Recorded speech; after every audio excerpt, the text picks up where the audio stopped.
खुर्शीद अहमद के खिलाफ फतवा जारी हो गया है। खुर्शीद अहमद ने विधानसभा परिसर में जय श्री राम के नारे लगाए थे, जिसके बाद इमारत सरिया के मुफ्ती ने खुर्शीद अहमद को इस्लाम से बेदखल करने का ऐलान कर दिया है। हालांकि खुर्शीद अहमद इस फतवे से बेपरवाह हैं, उन्हें इसकी कोई परवाह नहीं है।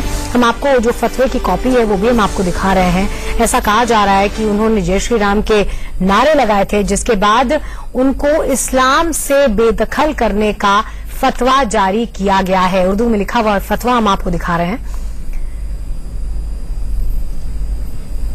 हालांकि खुर्शीद साहब इससे बेपरवाह हैं, उन्हें इससे कोई फर्क नहीं पड़ रहा है, ऐसा उनका कहना है। पूरा मसला क्या है, क्या कुछ हुआ है, जानने के लिए सीधे मेरे संवाददाता राकेश पांडे जुड़ गए हैं न्यूज रूम से मेरे साथ। राकेश, क्या हुआ?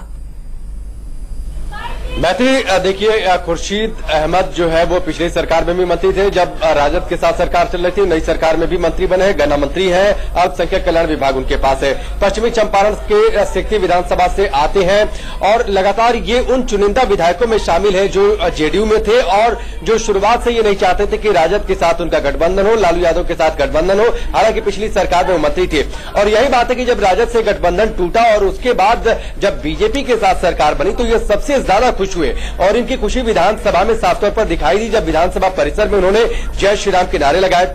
ये सवाल उनसे किया गया कि आपने ऐसा क्यों किया, तो उन्होंने कहा कि अगर जय श्री राम का नारा लगाने से बिहार के 10 करोड़ जनता को अगर फायदा होता है तो मैं सुबह शाम नारा लगाता हूं। इस्लाम में नफरत की कोई जगह नहीं है और उनके इस तरीके के शब्दों या फिर इस तरीके के नारे से अगर बिहार की 10 करोड़ जनता का फायदा होता है तो वो करने के लिए तैयार है। इसके साथ ही जो उनका बैकग्राउंड रहा है, जब भी छठ पूजा मैत्री आप जानती है बिहार में किस तरीके से बड़े लेवल पर आयोजित होती है, उसमें वो सूप टोकरी और अलग अलग तरीकों की जो सामग्रियां होती है उनका वितरण करते हैं। ये भी कहा जाता है उनके बारे में कि 25 से ज्यादा मंदिरों का वो निर्माण करवा चुके हैं। तो उनका ये साफ तौर पर कहना है कि इस्लाम प्रेम सिखाता है और वो उसी रास्ते पर आगे बढ़ते हैं और यही वजह है कि वो शुरुआत से नहीं चाहते थे कि राजद के साथ गठबंधन रहे और जब बीजेपी के साथ गठबंधन हुआ तो वो सबसे ज्यादा खुश हुए। बिहार के हित में उन्हें ये फैसला लगा और यही वजह है कि उन्होंने जय श्री राम के नारे लगाए।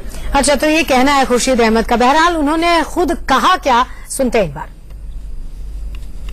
रहा है उनका दोबारा निकाह करना पड़ेगा। रहा सवाल, देखिए हम लोग भी नेतृत्व करते हैं जनता के, और तो ये मान लिया वो हमसे उन लोगों को पूछेगा, लोग उन लोगों को बुलाकर हमसे पूछना चाहिए कि उसमें हम किस नियत से या किस हमारे दिल में क्या है, हम ये बात बताते।